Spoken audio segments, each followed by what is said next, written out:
The bridge of Horizon Breaker was colder than it looked. Not in temperature, but in silence. The kind of silence you get when 3,000 crew members are too scared to say what they're all thinking. Commander Ryland sat in the command chair like a man holding back the ocean with a shield made of glass. The Titan-class warship wasn't just a ship. It was a floating continent of steel, 20 kilometers long, and armed with enough firepower to crack a planet in half. It wasn't built for peace. It was never meant to talk. But someone back on Earth had decided Horizon Breaker would be humanity's front face during first contact. The flagship of Earth's military would say hello to whatever crawled out of the stars. Ryland hated the idea the moment he got the order. The crew was disciplined, sure, hardened, most of them ex-combat, trained in orbital warfare. But none were diplomats. None of them gave a damn about soft voices and peaceful signs. They were men and women who knew that, out in the void, weakness wasn't forgiven. The first signal came 13 hours ago, a repeating pattern like a heartbeat, intelligent, measured, and unlike anything humanity had ever received. The alien vessel was enormous, half the size of Earth's moon, and it drifted like it was searching for something.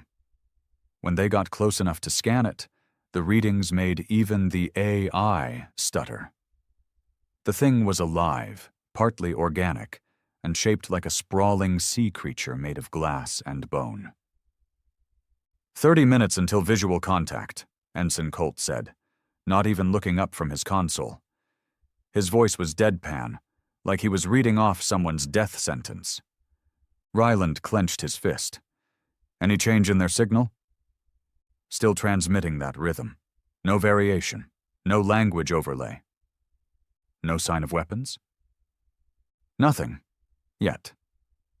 That yet hung in the air like poison. The protocol from High Command was clear. Establish visual contact, maintain distance, attempt peaceful communication. If the alien ship responded with aggression, use minimal defensive force. But Ryland knew better than to play it by the book. Peace was a luxury Earth never earned. They'd burned too many bridges, glassed too many rebel colonies, and built warships too big to ignore. Earth didn't make friends. Earth made examples. Load kinetic railguns, Ryland said quietly. Power down launch tubes, but keep the fusion torpedoes warm. The bridge went still. Commander? First Officer Brinley leaned in. That's against contact protocol. Ryland didn't even glance at him. That's survival protocol. Brinley hesitated, then nodded. He knew. They all knew. The alien vessel came into view on the main holoscreen, a shimmering beast of pale metal and organic tendrils, pulsing slowly as if breathing. Beautiful and terrible at once. It had no visible weapons, no armor, no structure a human mind could classify. But Ryland didn't trust what he saw. Open a channel, he said. There was a delay, then static, then a sound, deep, resonant, like a whale song wrapped in thunder. The rhythm was still there, but now it echoed like a warning. Commander, Brinley's voice lowered. The sound wave just triggered anomalies in our weapons bay. Ryland stood. Explain. The torpedo bay's cooling system just spiked, spontaneously. No one touched it. The alien sound was doing something. Not attacking, at least not yet, but influencing systems it shouldn't be able to reach. That was enough. End communication attempt, Ryland said. Raise shields. Arm all weapons. Colt spun in his chair. Sir, High Command. I don't give a damn what High Command wants. That ship is probing us. The bridge fell into a rhythm of practiced fear. Hands moved, orders snapped, systems booted. The calm before the gunshot. Then, without warning, the alien ship's skin split open. No noise, no charge up. just a sudden burst of light that came out like a star being born. Everyone braced. No impact, no explosion, but every console blinked. Every system on the Horizon Breaker rebooted. Even life support. For 6 full seconds, the mightiest warship ever built was nothing but a drifting coffin. And in that darkness, Ryland realized one thing. This wasn't a greeting. It was a test. And humanity had just failed. The power returned with a gut-wrenching jolt. Consoles lit up. Engines surged. Shields re-engaged.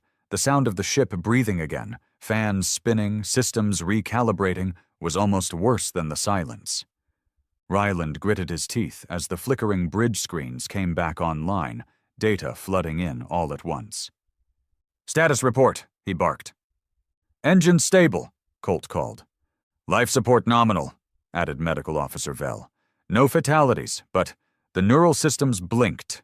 Entire crew blacked out for 5 seconds." Ryland's fists clenched so hard he felt a tendon crack. "You're telling me every single person aboard this ship lost consciousness?" "Yes, sir. Everyone except the AI cores." A chill passed through him. The crew, the heart of the Horizon Breaker, just went dead in space for 5 seconds. 5 seconds that could have been used for anything. Invasion, data theft, sabotage, violation. He turned to Brinley. "Weapons?" The first officer's face was pale. "Online, but one torpedo bay is locked. System override engaged during the blackout, trying to regain access." "By who?" Brinley swallowed. "We don't know." Ryland's stare bored into the screen, where the alien ship hovered in complete stillness, its shimmering tendrils folding back into itself like it hadn't just neutralized the most dangerous weapon Earth had ever built. "This is psychological warfare," he muttered. "They could have destroyed us. They didn't." Colt turned. "Maybe that was the message, sir." "No." Ryland's voice dropped. "That was a reminder. They're not here for peace. They're here to measure what we are." And what we are, Ryland thought bitterly, is too used to holding the bigger stick. "Open encrypted channel to High Command," he ordered. Brinley looked hesitant, but obeyed. Within moments, a grim holographic projection of Admiral Kravik shimmered above the console. Her eyes were sharp, cold, someone who had sent men to die before breakfast and slept soundly by midnight. "Commander Ryland, situation report." Ryland kept his voice level. "The alien vessel initiated a non-lethal EMP-style assault. Total blackout for 6 seconds. Full ship systems were hijacked. One torpedo bay remains under unauthorized lockout. We are not in control." There was a pause on her end. "You're telling me the Horizon Breaker, a Titan-class warship, was disabled in under 10 seconds by a single alien signal?" "Yes, ma'am." "And you didn't return fire?" "Number. Because if I had, we'd be scrap floating in orbit." Kravik narrowed her eyes. "Diplomatic protocol states minimal response until lethal force is confirmed." "With respect, Admiral, we're past protocol." Another long pause. Then she leaned forward. "You are authorized to initiate Measure 7. Brinley's head snapped toward Ryland. He mouthed, "You can't be serious." Ryland didn't answer. Measure 7 wasn't just military escalation. It was preemptive war. If Ryland gave the word, he'd fire on the alien ship with every weapon the Horizon Breaker had. Earth's first message to intelligent life would be a wall of nuclear fire. He looked at the screen. The alien ship still sat there, eerily silent. Its surface no longer pulsed. No sound, no signals, like it was waiting. Ryland knew what this meant. Diplomacy was dead. The moment the alien vessel entered human space, it had chosen to act first.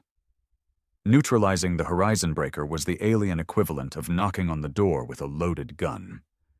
He closed the comm line without another word to Kravik. "Sir," Brinley said cautiously, "we're talking about genocide." "No," Ryland said quietly. "We're talking about survival." Colt interjected. "Sir, if I may, what if this is how they communicate? What if they see technology differently? Maybe they think disabling our ship is peaceful?" Ryland turned to him slowly. "If a man walks into your house, rips the wires out of your walls, and shuts off your oxygen, is that a hello to you?"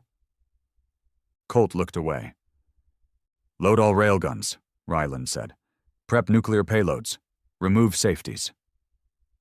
The silence that followed wasn't resistance. It was fear, but they obeyed. For the next 5 minutes, the ship came alive in a new way, the hum of charging coils, the deep thrum of torpedo cradles sliding into launch tubes. Red lights dimmed as the warship entered kill mode. The AI's voice dropped an octave, alert, ready. Ryland didn't give a rousing speech. He didn't have one. This wasn't about courage. It was about sending a message. Earth doesn't kneel. "On my mark, fire everything we've got at their core structure," he ordered. "No warning shot." Brinley looked sick. "Yes, Commander." Ryland watched the screen one last time. That strange, otherworldly ship just floating there. No shields, no weapons, no movement, like it had already seen how this would end. "Mark." The horizon breaker fired. The silence broke with the roar of mass drivers launching projectiles at 10 times the speed of sound. Torpedoes burst from the underbelly of the ship in trails of white heat. Plasma lances surged forward like bolts from a god's fist. They all hit. Direct impact. And nothing. No explosion, no reaction. The moment the weapons made contact, they dissolved, like snow hitting a furnace. The alien ship absorbed the energy, the metal, even the blast waves, like it had never happened. Colt screamed, "They've got an absorption shield, some kind of gravitational field." Ryland stepped forward, stunned. "We hit them with half a planetary payload." Then the alien ship moved. Not fast, not aggressive, just forward. A single tendril extended from its body, long, narrow, smooth. It reached out across the void, like a finger pointing directly at Horizon Breaker's bridge. And then they heard it, not through comms, not through sensors, inside their minds. A voice, cold, deep, timeless. Everyone on the bridge clutched their heads. Some dropped to their knees. One man started weeping uncontrollably. The voice wasn't sound. It was pressure. Like the weight of a collapsing star being forced into the mind. Ryland forced himself to stand. Blood dripped from his nose. "Broadcast this. Record everything." Brinley was shaking. "They're in our heads, sir. They're bypassing everything." "You are not ready. Your weapons are fear. Your words are empty. Your instinct is extinction." Ryland coughed, spitting blood on the floor. "Then why come here?" No answer. Just silence. Then the alien ship lit up again. That same light from before, but this time directed at Earth. Ryland's eyes widened. "It's charging something, targeting Earth. They're sending a signal." "Interception possible?" Colt yelled. "No, it's a gravity wave, faster than light." In the next instant, every screen showed the same thing. An exact copy of the alien ship appeared in Earth's orbit. Not a video, not a warning, a clone. Made of light, energy, something no one could explain. Panic swept through the bridge. If this was what one ship could do, what the hell would two mean? Ryland activated the distress beacon. "This is Commander Ryland of the Horizon Breaker. First contact has failed. Alien entity possesses unmatched technological superiority. Diplomacy broken. Preemptive strike failed. Earth must assume immediate defensive posture." But he stopped. Because in the middle of the message, the alien ship in front of him began vanishing. Not warping. Not escaping. Disassembling. Molecule by molecule, it unraveled into nothing, like it had never existed. The tendrils evaporated, the core dimmed, and finally, silence returned to the void. Just empty space. Nothing remained, and that was somehow worse than destruction. For the next hour, the crew sat in numb silence. No further signals, no enemy response, no retaliation, no answers. Just the quiet. Brinley leaned on the console, barely able to keep his voice steady. "What the hell just happened, sir?" Ryland didn't respond right away. Then he finally said, "They came to see who we are.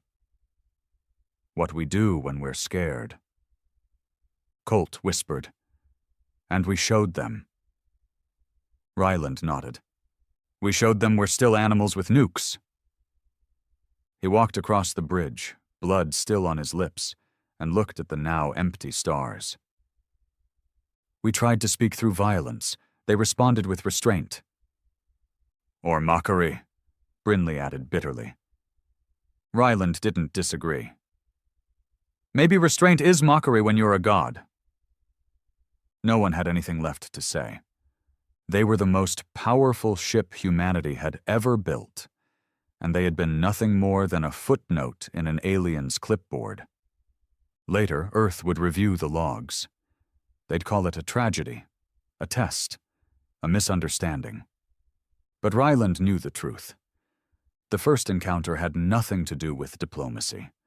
It had always been a trial, and humanity had come out looking like a frightened child with a gun. The silence of deep space had always been comforting to Ryland. But not now. Not after what happened.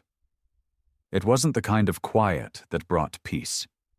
It was the silence that follows a scream.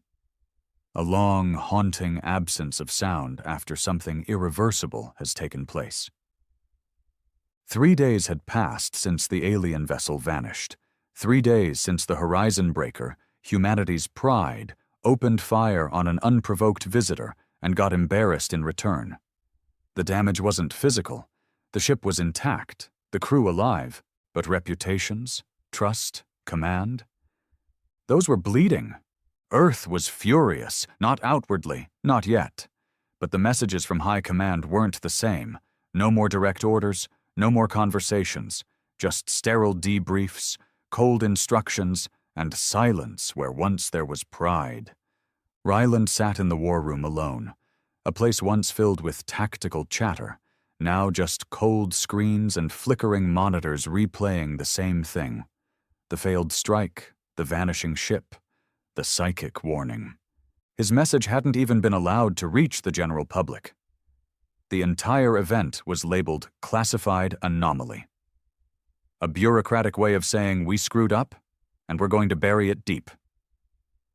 There was a soft chime at the door. Ryland didn't answer. It slid open anyway. Brinley entered, shoulders squared but face hollow. "Commander." Ryland didn't look up. "What's the verdict?" Brinley hesitated. "Command has grounded us. Horizon Breaker is to return to lunar base and be decommissioned for systems auditing. You're relieved of field command pending a tribunal." Ryland finally looked at him. They want a scapegoat. They want silence. They can't admit first contact happened and ended like that. Ryland stood slowly, walking to the viewport, watching the stars that now felt colder. "We fired first," he said. "No one will ever forget that." "You followed procedure." "No, I didn't." His voice was low but firm. "I followed instinct. I looked at that thing and I saw a threat. I chose fear over patience. That's on me." Brinley didn't argue. He respected Ryland too much to offer false comfort. "But," Ryland continued, turning back to him, "tell me something, honestly. If you were in my seat, watching a ship disable every system we had, enter your crew's minds, and then aim at Earth. Would you have waited? Brinley looked away. No. Ryland gave a bitter smile.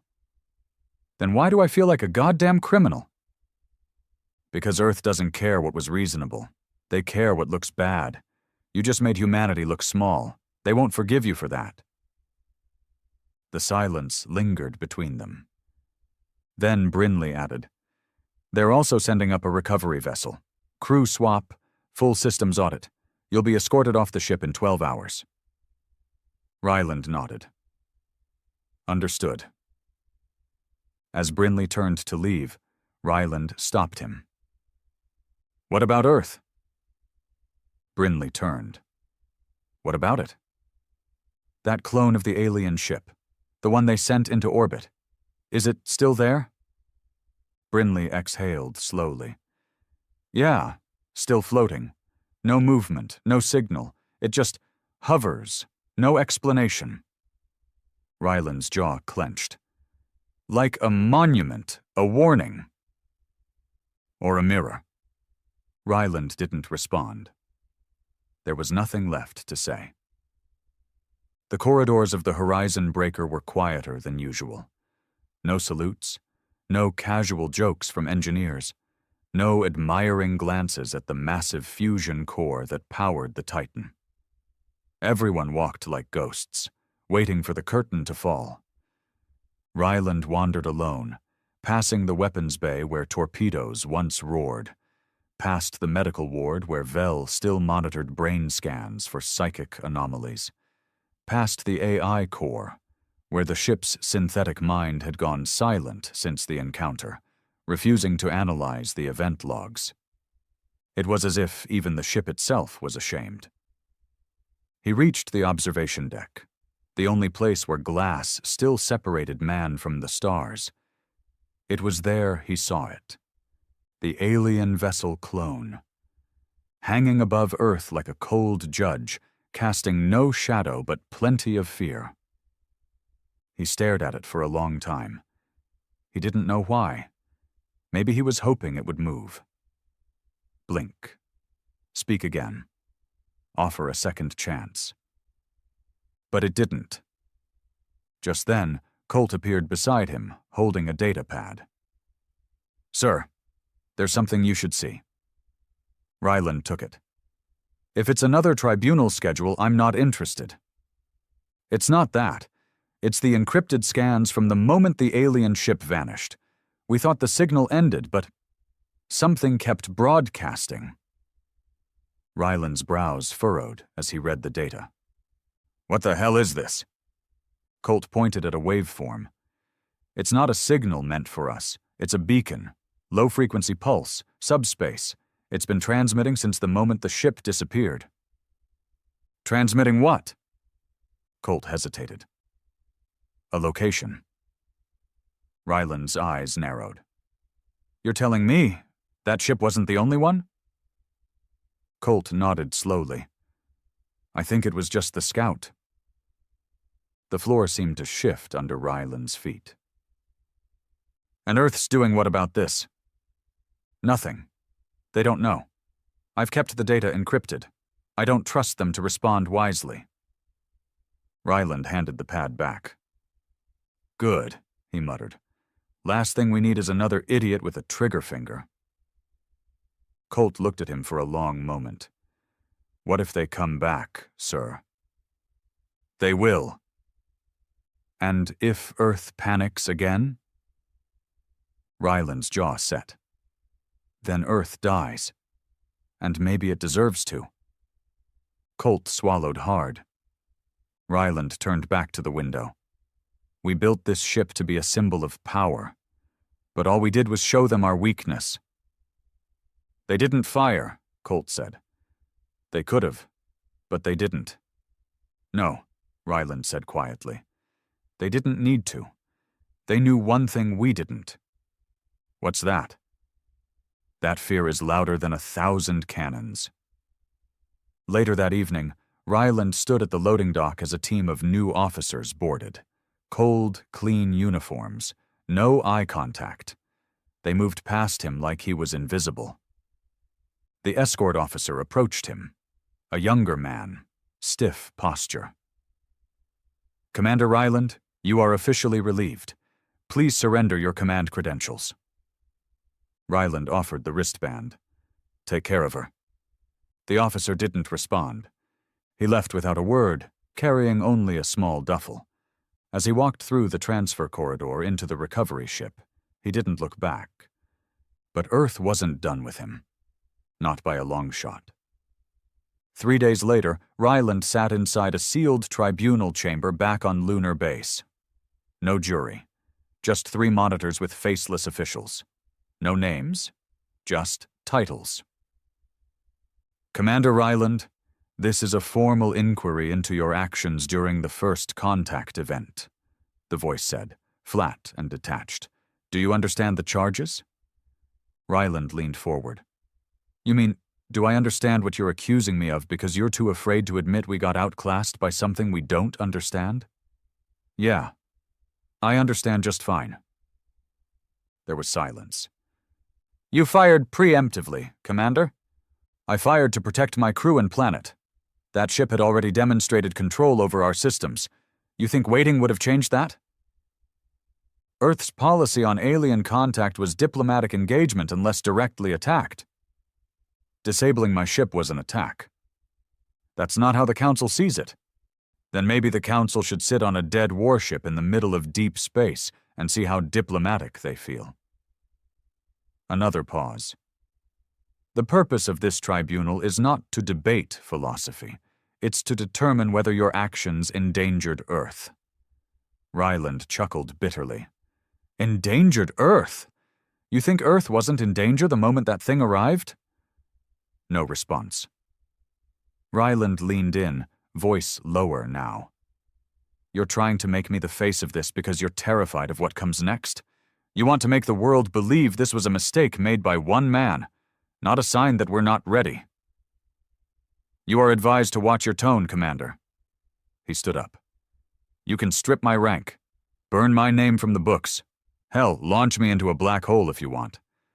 But that ship, those things, they're still watching. You think this is over? You think it ended when the ship disappeared?" He took a step forward, eyes burning. "It just began." Ryland was officially labeled as non-operational, a clean, bureaucratic way of saying we've shelved you like a bad memory. The tribunal didn't convict him, but they didn't need to. They exiled him in all but name. He was dropped into a low-orbit station with limited clearance, no rank, and a job that amounted to nothing more than silent observation.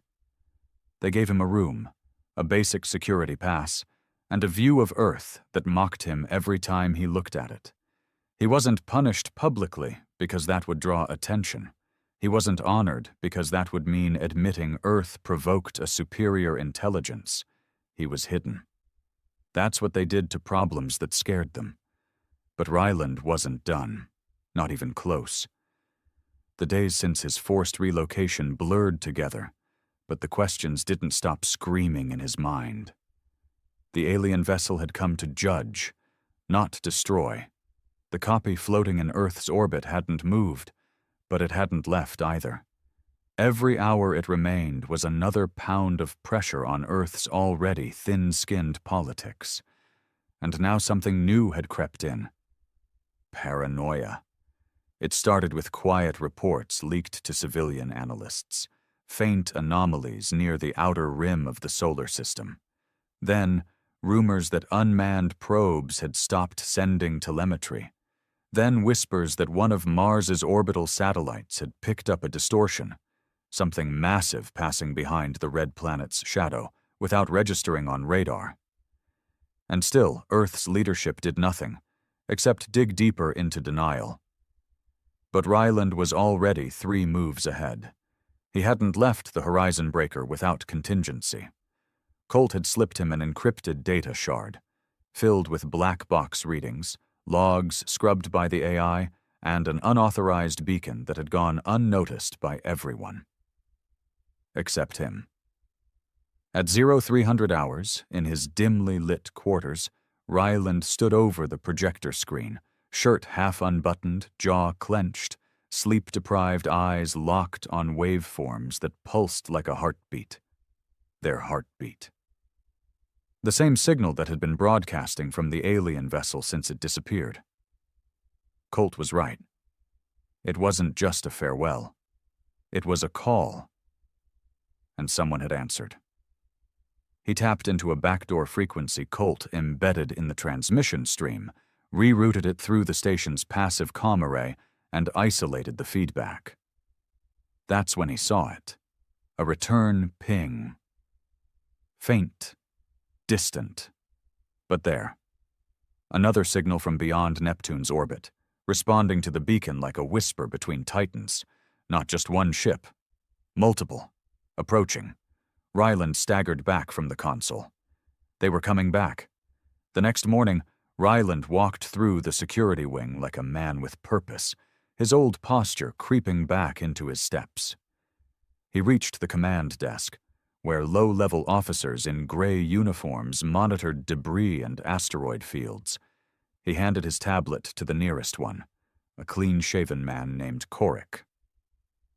"You're going to escalate this," Ryland said, "all the way to orbital defense." Korik looked at the screen. "Sir, with respect, you don't have the clearance." Ryland slammed his palm down. "Forget clearance. Look at the data." Korik hesitated, but the urgency in Ryland's tone made him plug in the tablet. His expression changed quickly, casual to rigid, then from rigid to pale. "What the hell is this?" "A signal from beyond the outer solar system. It's matching the alien frequency from our first contact. And that return ping, it's not one ship, it's multiple objects. Big ones, they're moving." "Why hasn't this been reported?" "Because you're not me," Ryland growled, "and the people who are in charge don't want the truth getting out." Korik took a breath. "If I forward this, you won't. You'll be buried. But if you patch me into Earth's orbital council directly, I'll take the fall." "You'll be locked up." Ryland leaned in. "Better that than watching Earth get caught with its pants down again." Korik hesitated one more second, then nodded. He patched the stream. Minutes later, Ryland stood in front of a live feed conference, 5 leaders from Earth's Orbital Defense Council, their faces stone-cold behind layers of formality. "Commander Ryland," the chairwoman began, "you're in violation of multiple access restrictions. Explain yourself." He didn't bother with pleasantries. "There's a fleet incoming. Alien. Same signature, same transmission pattern. You need to mobilize planetary defense now." Laughter broke through one of the feeds. The representative from the Euro-Asian sector chuckled. "More ghost signals?" "We've already confirmed false positives from outer system noise." Ryland cut in, louder. "This isn't noise. This is a pattern. It's their pattern. You think what came before was the main act? That was a scout, a judge. What's coming now?" "Is unconfirmed," the chairwoman interrupted. "We will not start a global panic on one man's paranoid assumptions." "It's not an assumption," he shouted, holding up the waveforms. "They're signaling each other, coordinating. The one hovering in Earth's orbit hasn't moved because it's waiting. The fleet is the real contact party, and it's almost here." The Euro-Asian rep spoke again, colder this time. "Commander, you've been relieved for misconduct. You're no longer qualified to assess threat levels." Ryland's hands curled into fists. "You think this is about pride? About saving my career? I know what I saw, I know what they are." The chairwoman sighed. "This tribunal is over." The feed cut, just like that. Ryland stared at the blank screen. They were going to do it again. Ignore the threat. Pretend Earth was still the apex predator in the universe. He turned to Korik. "Download everything.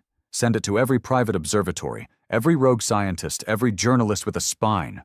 Blow the lid off. You're going to start a panic." Ryland looked him dead in the eyes. "Good. Maybe it'll get Earth off its knees." Within 48 hours, chaos bloomed. The signal leaks hit multiple channels. Civilian astronomers confirmed the deep space anomalies. Footage from an unmanned Saturn probe, previously sealed under routine calibration error, showed a silhouette blotting out a segment of the rings. Then another. Then another. Panic gripped the population like a disease. Governments tried to deny, then downplay, then spin. But it was too late. The people believed Ryland because fear was louder than reason, and this time, fear was right. Somewhere in a classified EarthGov bunker, Admiral Kravik watched the footage in silence. Her aides surrounded her, whispering data. Recalibrations, projected arrival times, planetary defense activation. She said nothing. Then finally, "Get me Ryland." Ryland was arrested in the middle of his bunk. No resistance, just a bitter smile as 2 guards pulled him out and cuffed him. He didn't care. He knew where he was going.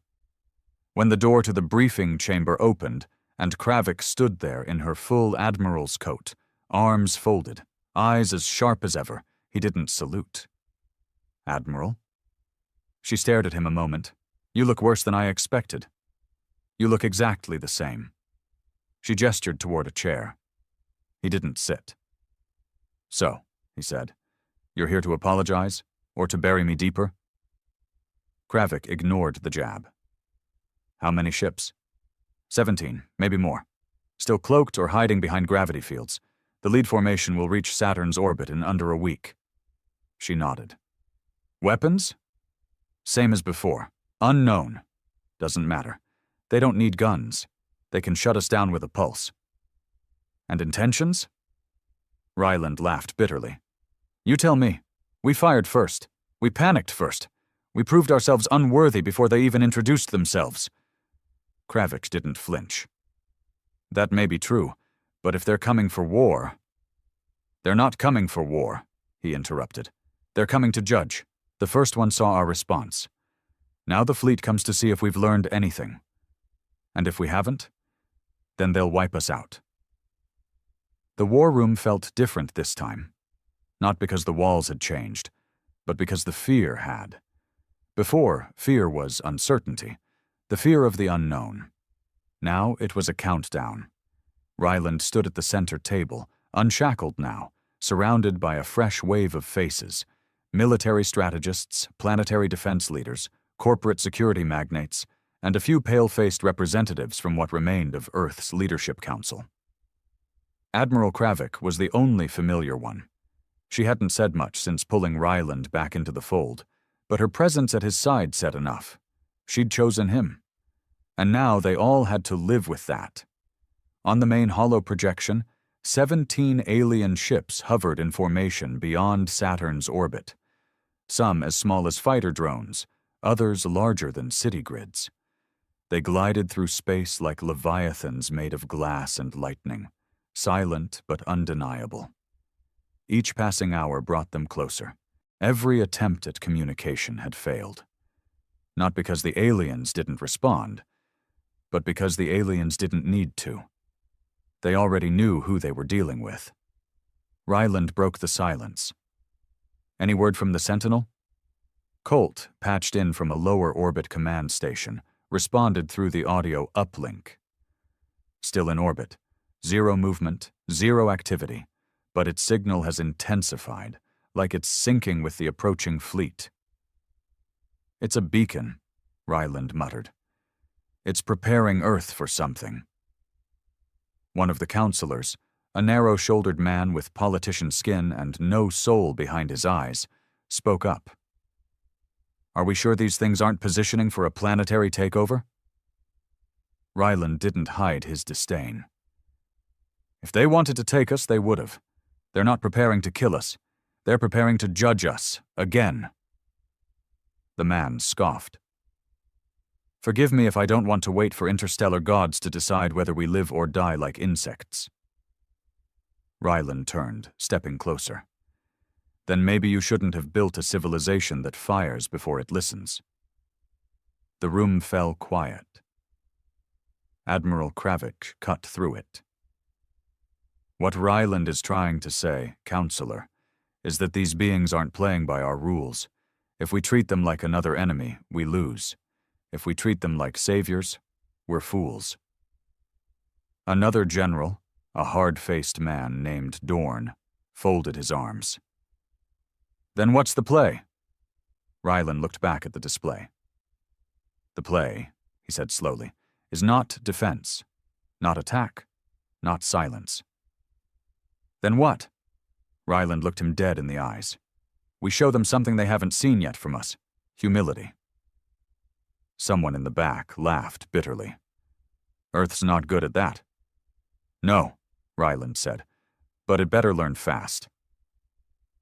Later that evening, Ryland stood alone in the old AI core of the Horizon Breaker, now housed in a lunar defense lab.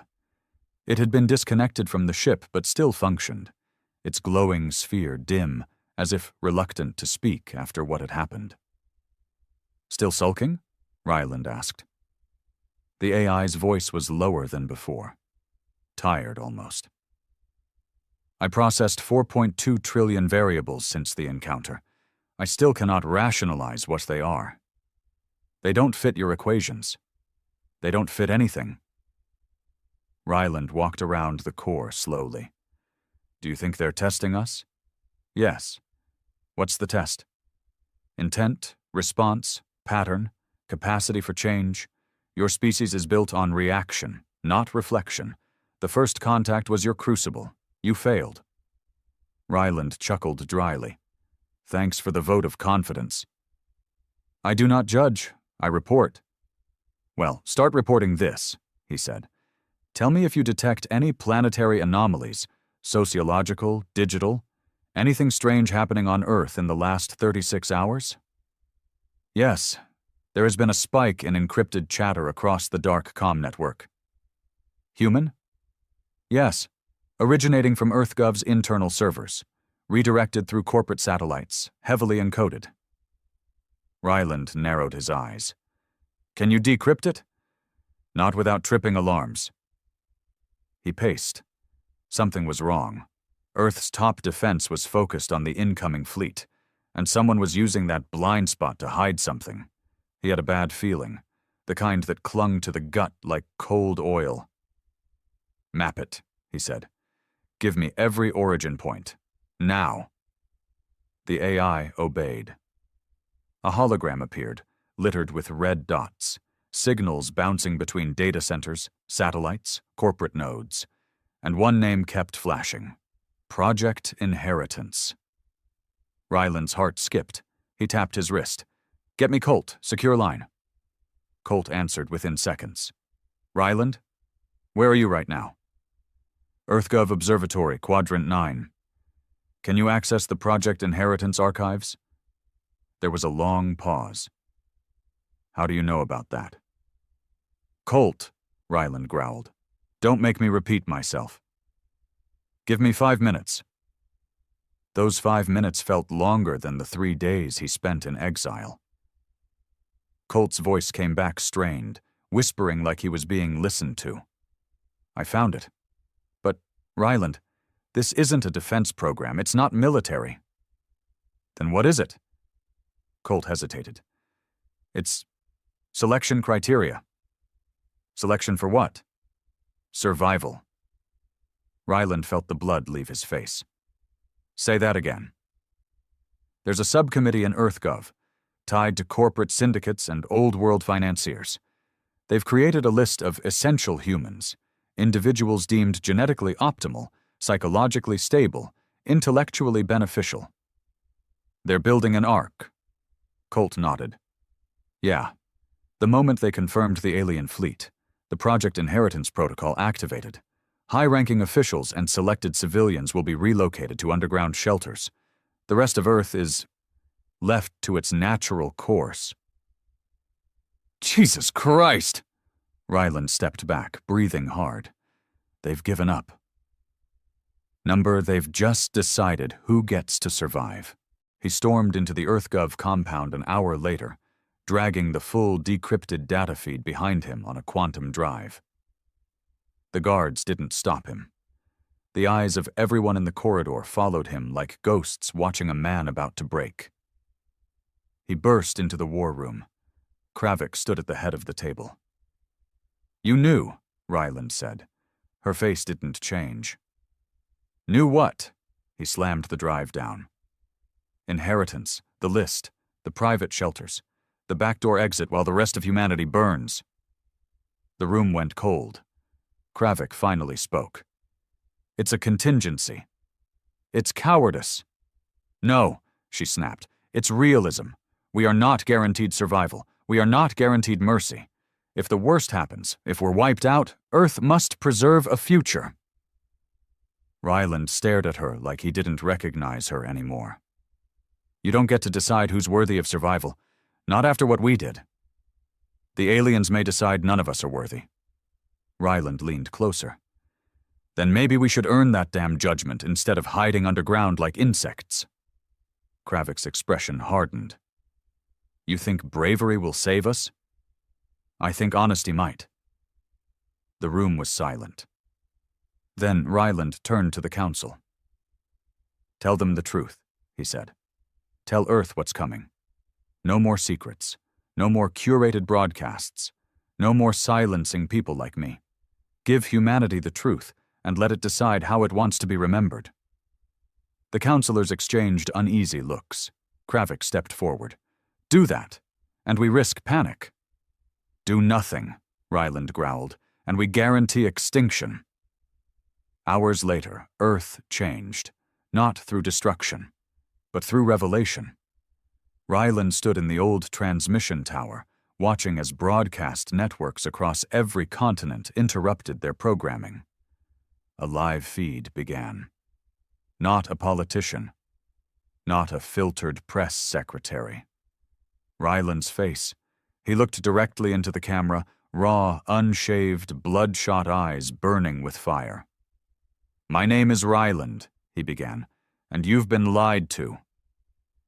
Ryland's face was everywhere, not as a soldier, not as a disgraced commander, but as a man who had seen what was coming and refused to stay silent.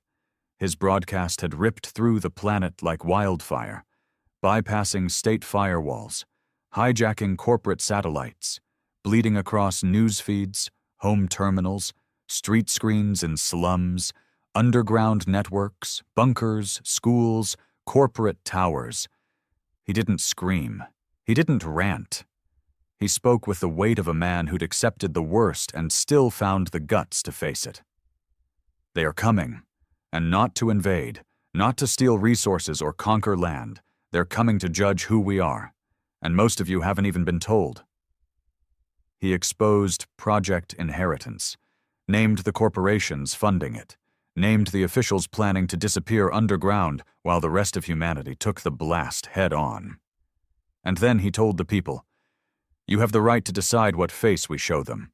Not the cowards hiding in bunkers, not the elite who already decided you weren't worth saving." No politician had ever said anything that cut deeper. Within 24 hours, Earth changed. The cities erupted first. Riots, mass protests, armed civilians clashing with law enforcement. In Europe, bunkers tied to the inheritance program were stormed and looted. One was set on fire with executives still inside. In North America, a convoy carrying selected survivors was ambushed and broadcast live as rebels hijacked the feed and shouted Ryland's name. Some called him a hero, others a terrorist. Didn't matter. The lie had collapsed. And through it all, the alien ships kept coming. By the 4th day after the leak, the lead vessel passed Jupiter.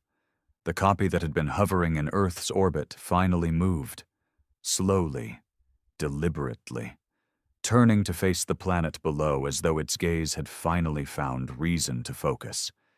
And for the first time in nearly 2 weeks, it spoke, not in sound, not in light, but in thought. Every human mind received it. One word. "Ready?" That was it. Just a single word that shattered the air like a gunshot in a chapel. Ryland stood in a military vault beneath Lunar Command, surrounded by chaos. The council had fractured. Half of Earth's leaders had resigned or disappeared. The other half argued over whether to activate Earth's full planetary defense grid and meet the aliens with force. Admiral Kravik had gone silent. She hadn't spoken to Ryland since the broadcast, but he knew she was watching, waiting.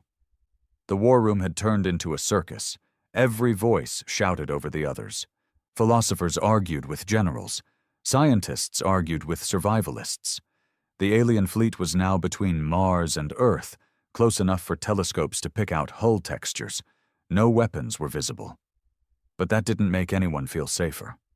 Ryland paced the corridor outside the command chamber when Colt's voice came through his private line. "They're broadcasting again," he said. "Same frequency?" Ryland asked. "Number, this one's different. Tighter. Narrower. Directed. Directed at who?" "You." Ryland stopped walking. "What?" Colt's voice dropped. "They're contacting you, Ryland." They escorted him to the signal chamber, where hundreds of lines of psychic waveforms were being translated by neural lattice processors. A chair sat in the center of the room, cushioned, wired, lined with dampeners. It looked less like a seat, and more like a place you'd strap a man before taking his mind apart. "You sure about this?" asked the technician beside him. Ryland looked at the massive screen, displaying a simple message pulsing in alien script. He sat down. The moment the contact node touched the back of his skull, he was no longer in the room. He stood in a vast, dark field, stars above, no gravity, no horizon. In front of him, a shifting figure took shape. Tall, blinding and opaque at the same time. The voice came not with words but feeling. Weight, purpose. "You fired first." "I did. You feared us." "Yes. You failed." "I know." The shape tilted, observing. "And now?" "I understand why that failure matters. You are one. One voice. Why should your species live because of your regret?" Ryland stepped forward. "Because maybe regret is the first step to change." The air shimmered. 1,000 lights appeared around him, hovering. 17 vessels, each capable of ending your species in a moment, yet none have. Do you know why? Ryland's throat tightened. "Because you're waiting to see if we deserve that mercy." The light pulsed. "Earth burns. You exposed their failure. But you are still them." "No," Ryland said, louder now. "I was them, but I changed, and they can too." Silence. Then the lights swirled. "Earth is at a threshold. We will offer one test, one decision, from you." Ryland froze. "Me?" "The species failed. But you did not flee. You did not hide. You stood." He stepped forward. "What's the test?" "We will offer a choice." The space split into two visions. In one, the alien fleet surrounded Earth, and light consumed the planet. Not with fire, with silence, a sterilization, clean, clinical, no suffering, just an erasure. In the second, the ships dispersed. Humanity watched them leave. And in their place, knowledge rained from orbit, clean energy, disease cures, peaceful AIs, the tools to evolve, without chains. But one action leads to one outcome, not both. Ryland stared. What action?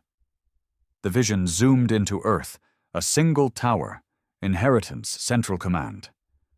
"Burn it," the voice said, "publicly, globally, not hidden, not erased. Burn it in front of their eyes, or we burn you." Ryland's mouth was dry. "And if I refuse? Then the choice will be made for you. You remain animals." He came back, gasping. The room was silent. Everyone stared at him like he'd just crawled out of his own grave. "Jesus," Colt muttered. "What did they say?" Ryland stood, shaking. "They gave us one chance?" "What kind?" He looked at the council display, at the tower, at the symbol of the betrayal. "They want that burned to the ground." "And if we don't?" Ryland didn't need to answer. The skies would, The world wasn't ready for salvation. It barely even understood the price. Ryland stood before the massive digital wall in Lunar Command, where a glowing image of Inheritance Tower loomed. It was one of 3 global hubs. A black steel monument in the heart of old Switzerland, reinforced with nanocarbon, privately protected by a corporate security force larger than most standing armies. It was never meant to be touched, never meant to fall. And now, the survival of humanity depended on burning it to the ground. He turned to the room. His voice was steady, clear, and heavy. We have 20 hours. That's when the fleet reaches orbital lock. Colt adjusted the display beside him, showing real-time trajectories of the alien ships. They're holding formation. No weapons drawn, no signals sent, just waiting. Waiting for us to do what they asked, Ryland said. One of the lunar tacticians, Commander Weld, spoke up, skeptical. And you're telling us that destroying this one facility is what convinces them to spare Earth?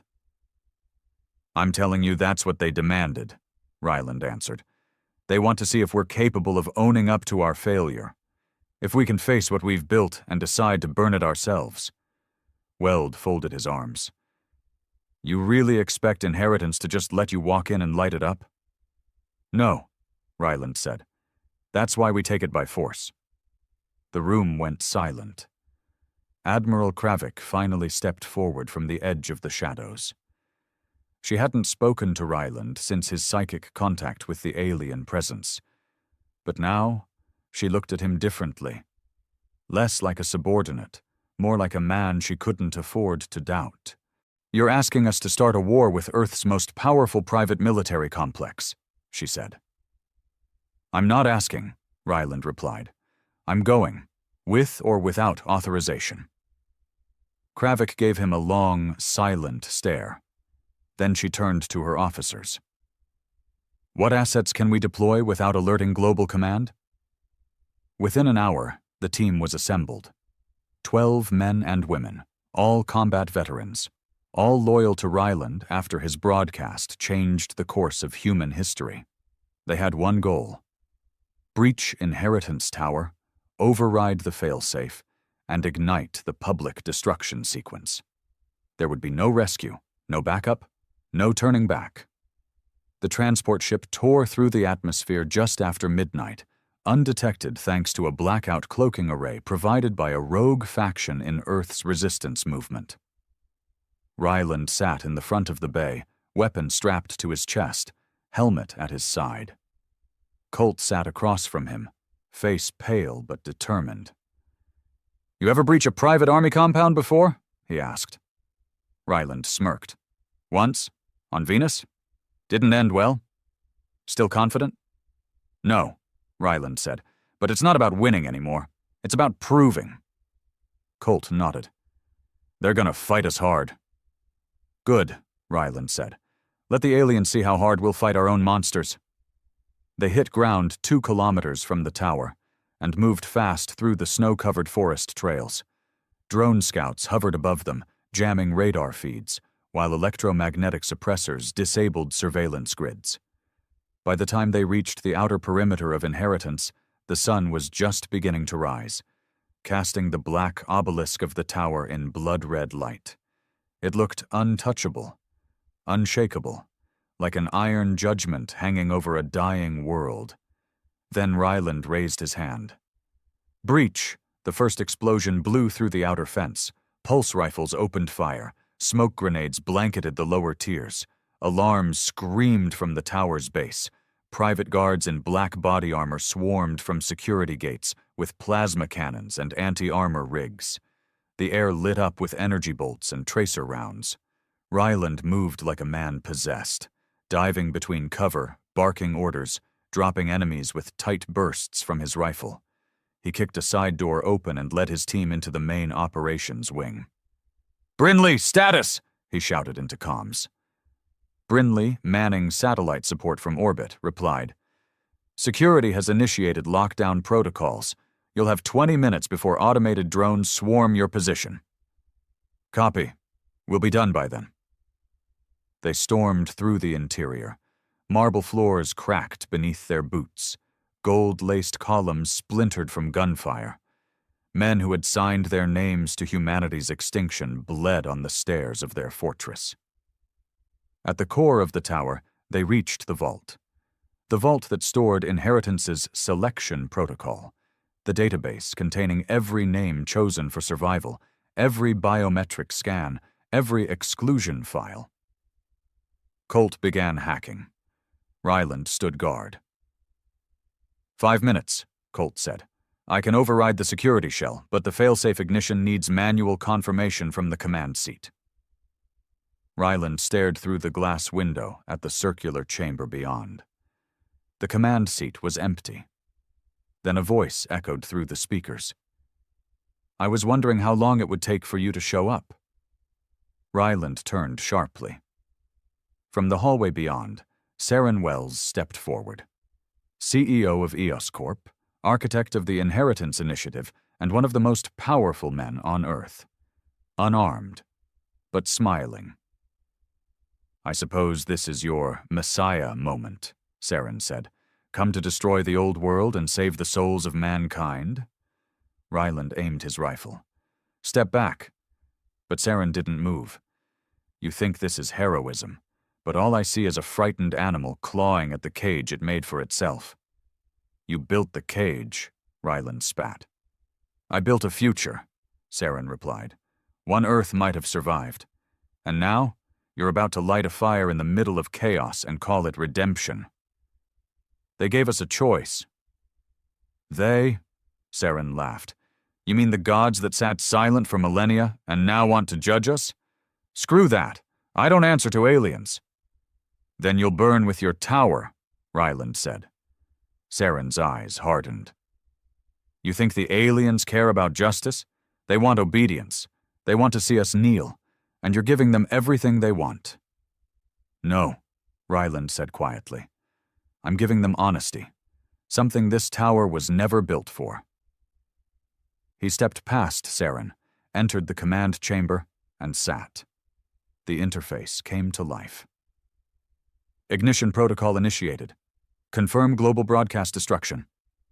Colt's voice came through. We're live. Every satellite, every screen, every phone, everyone's watching. Ryland placed his hand on the panel. He looked into the camera. No more secrets, no more favorites, no more hiding behind steel and algorithms. This tower was built to decide who lives and who dies, but they forgot the one thing that makes us human. He pressed the button. We burn together. The room lit with fire. From orbit, the world watched as Inheritance Tower exploded in a plume of smoke, light, and truth. Debris scattered across the mountains. Black ash fell from the sky like judgment reversed. In the silence that followed, Earth stood still. For the first time in its history, it had chosen to destroy something powerful. Not to win, not to survive, but to change. And in the sky above, the alien fleet stopped moving. They hovered, watching. And then, a single beam of soft white light descended from the lead ship, touching down where the tower had once stood. No sound. No words, just illumination. A gift. The judgment was over, and Earth had passed, not through perfection, but through courage. The tower was gone. Where once Inheritance stood, a monument to human arrogance, there was now only light. A dome of it, silent and impossibly still. It glowed without flame, burned without heat. Not alien fire, but something else entirely. Something clean, forgiving. And the world watched. No one spoke during those first few minutes after the tower fell. Every broadcast stopped mid-sentence. Every politician fell silent. Every plan and agenda evaporated under the raw weight of what had just happened. Humanity had struck down its own safety net. Not to survive, but to show that it deserved to. And the sky had not answered with thunder. It had answered with peace. Ryland stood among the rubble. Black ash clung to his boots, and twisted beams of carbon steel jutted from the smoking earth. Around him, what remained of his squad worked in silence, pulling wreckage away from what used to be a command center. Colt stood at his side, eyes wide, fixed on the dome of light that shimmered like a living thing. "You feel that?" Colt asked softly. Ryland nodded. "Like standing at the edge of a storm that passed you by. No radiation, no sound, but it's watching us." "It's accepting us," Ryland corrected. "Or maybe just acknowledging." Colt rubbed the back of his neck. "What do you think it means?" Ryland took a breath, slow and heavy. "It means we passed. But they never said what the test was. They didn't need to." A low humming sound began in the sky above them. Not mechanical, not thunder. A resonance, a harmony like the breath of a planet. They all looked up. The lead alien vessel descended from the atmosphere like a god veiled in storm light. The world watched from every screen, every camera, every mountaintop and balcony. Even those who hated Ryland, those who doubted, who mocked the entire encounter, they held their breath. This was it, Earth's final moment. The vessel hovered just meters above the ruined crater where the tower had once ruled. Massive, smooth, formless, it pulsed with the same white light that radiated from the dome. And then it changed. A beam of energy shot from the ship and carved a perfect circle into the ash. Within seconds, the ash evaporated, and in its place was a platform, shimmering, metallic, alive. Then a figure stepped forward from the light. Not monstrous, not unknowable, humanoid. Slender, silver-skinned, featureless except for two eyes that burned white and calm. Ryland stepped forward instinctively, as if pulled by something deeper than will. The figure didn't speak in words. It didn't need to. Its voice came again through thought, clean, direct, undeniable. "You have chosen truth, and in truth, there is transformation." Ryland stood still, face streaked with soot and blood, heart pounding. "What happens now?" he asked. "Now you begin again." It turned to face the squad, then the sky, then the planet itself. "No species is born enlightened. All are born clawing, fighting, but only those who see their own claws are ready to rise." Ryland stepped closer. "Then, you're not here to lead us?" "We do not lead. We observe, we test, we offer paths." "And if we had failed?" The light dimmed slightly, the air thickened. "Then your extinction would have been a kindness, mercy for a species too proud to evolve." Ryland swallowed hard. Colt was shaking behind him. "But we passed?" "No." The word hit like a gunshot. The figure turned back to Ryland. "You passed. The world followed. For now." Ryland's throat tightened. "Then, it's not over. Evolution never is." The light pulsed. The ground beneath them rippled, and within seconds, crystalline structures emerged, like libraries made of light. Data towers, pillars of knowledge, floating archives. "This is your inheritance, not of survival, of potential. What's in them?" Colt asked behind Ryland. The being turned its eyes on him. "Everything your species needs to heal itself, not through dominion, through understanding." Ryland stepped toward the being, jaw clenched. "And me? What am I to you now?" The light flared. "You are what your kind must become." Then the being vanished, swallowed by the beam, which retracted into the ship. A final pulse of light swept across the planet, soft, warm. Not a weapon, a message. The alien vessels rose again, slowly. Then, one by one, they vanished into the void, leaving behind no trace but the archives, and the silence of a world newly baptized. In the days that followed, Earth reeled. The inheritance elite were hunted, tried, and exiled. Some took their own lives. Others disappeared into obscurity. The archives spread knowledge faster than governments could regulate it. Disease cures, clean energy solutions, terraforming blueprints, education systems that made universities obsolete. It was all there. Humanity had been handed the keys to its future, not through conquest, not through war, but through surrender. And Ryland? He refused to be a symbol. He refused statues, medals, speeches.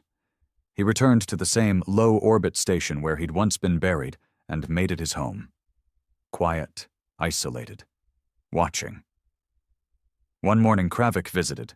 She wore civilian clothes now. No medals, no rank. "You're the most famous man on Earth," she said, standing beside him on the observation deck. He didn't look at her. "That's not something I'm proud of. You saved the species." I reminded it how close we were to destroying ourselves. She looked down. "They want you on the council. Let someone else take it. You earned it. I earned the right to disappear." Silence stretched between them. "You think they'll come back?" she finally asked. Ryland turned to look out the window. The stars stared back, cold, distant, watching. "They never left," he said. A year passed. Earth changed. Slowly, painfully, but it changed. Borders weakened. Governments fell. New ones rose, forged on shared responsibility. Old faiths collapsed. New ones bloomed. Some tried to twist the alien contact into a religion. Others tried to deny it happened at all. But no one could ignore the archives. They glowed in every major city now, untouchable, impenetrable, but forever accessible. And in the center of it all, one phrase burned above them in every language. "You have been seen." It was a reminder, a warning, and a promise. Ryland stood alone again on the old platform where Inheritance once stood.